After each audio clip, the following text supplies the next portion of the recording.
New Zealand Central Bank Governor Alan Bollard says the currency's gains are undesirable and unhelpful for an export-led recovery. But is he worried enough to want to intervene?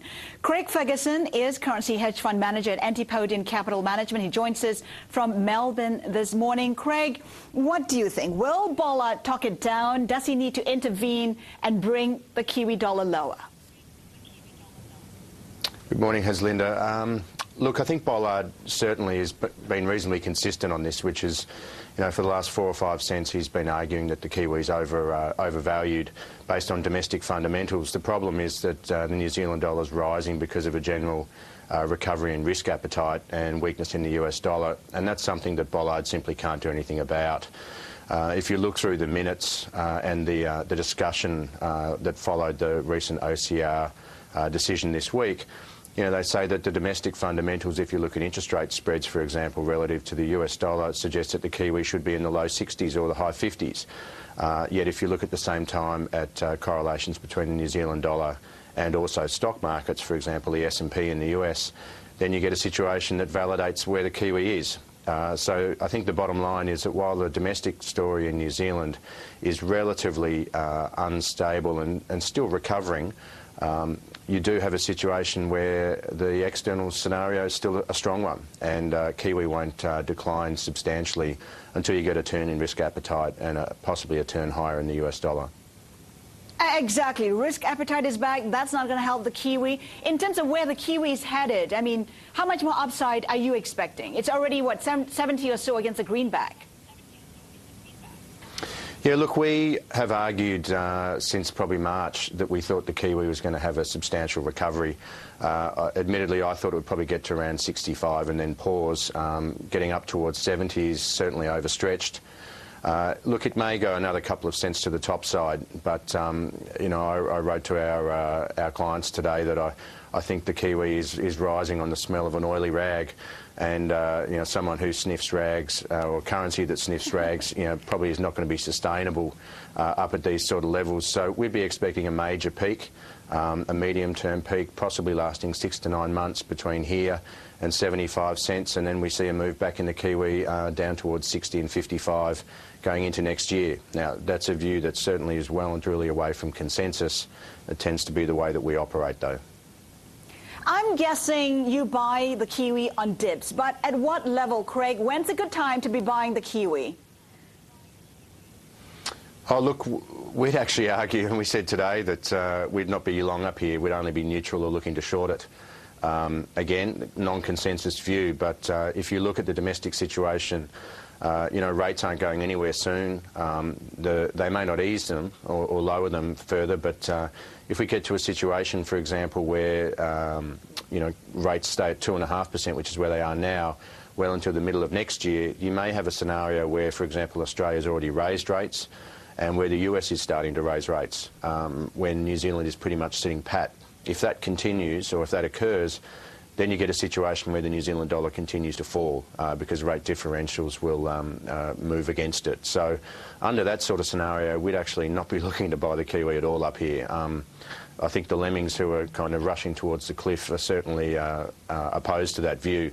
But we like to think that this is the top of the value zone, well and truly, in Kiwi, and that the real move going forward is a move back to the low 60s. So if anything, we'd be looking to short it rather than buy it. Another currency that's gaining momentum is the Canadian dollar. That strength weighing on the country's growth as well, pretty much the case of New Zealand as well. Any signs that the central bank is increasingly concerned about the currency? Well, look, they've certainly said that over the course of the last 1 to 2 months. They've been reasonably consistent in saying that strength in the Canadian dollar, if continued, will derail the economy. It's a common message. Around the world we've seen central banks, Australia, for example, mentioning that the high currency will detract somewhat from the recovery, and the RBA, as we know, has been intervening to at least smooth and rebuild foreign exchange reserves over the course of the last 3 months, up above 80 cents. The Swiss National Bank is also intervening quite actively to weaken the franc. The Bank of Canada is doing the same, and the New Zealand Central Bank is doing exactly the same. So We do have a consensus amongst central banks that the US dollar is too strong and, too weak, and that other currencies are too strong.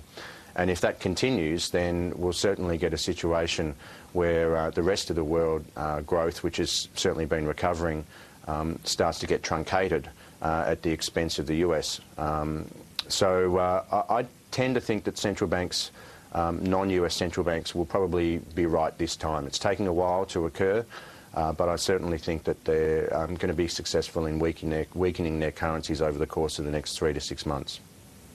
Craig, hang tight now. We have more with Craig Ferguson right after this break. The Trade, we're back in 2 to answer all your Forex questions. Don't go away. Now let's pick up our Forex chat with Craig Ferguson, currency hedge fund manager at Antipodean Capital Management. He joins us from Melbourne. Craig, let's pick up on that dollar issue. JP Morgan predicting that the dollar may fall below 90 against the yen next week. Do you share that view? Well, look, I certainly wouldn't be surprised. In the very, very short term, it looks a bit sticky between 90 and 91, to be honest, from a technical point of view.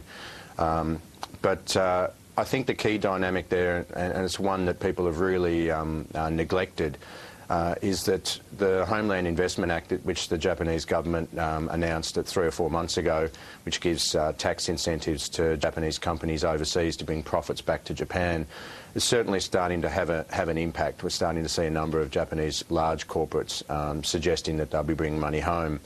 And, you know, the ironic thing is that while stocks have been so strong over the course of the last, since July, the last 2 or 3 months, we've actually seen the yen strengthen as well. And typically when you have risk appetite rising, you get a situation where the yen actually weakens. That hasn't happened this time.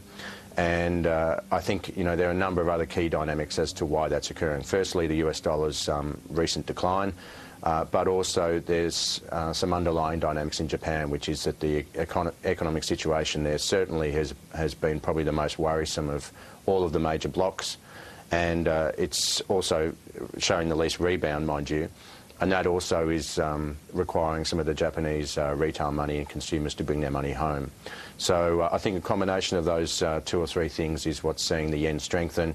Look, it might get below 90. Our long-term view is for it to get down to between 80 and 85. But I think in the very short term, that 90 level is probably going to be pretty sticky. Craig Ferguson, currency hedge fund manager at Antipodean Capital Management. Thank you so much for being on The Trade today.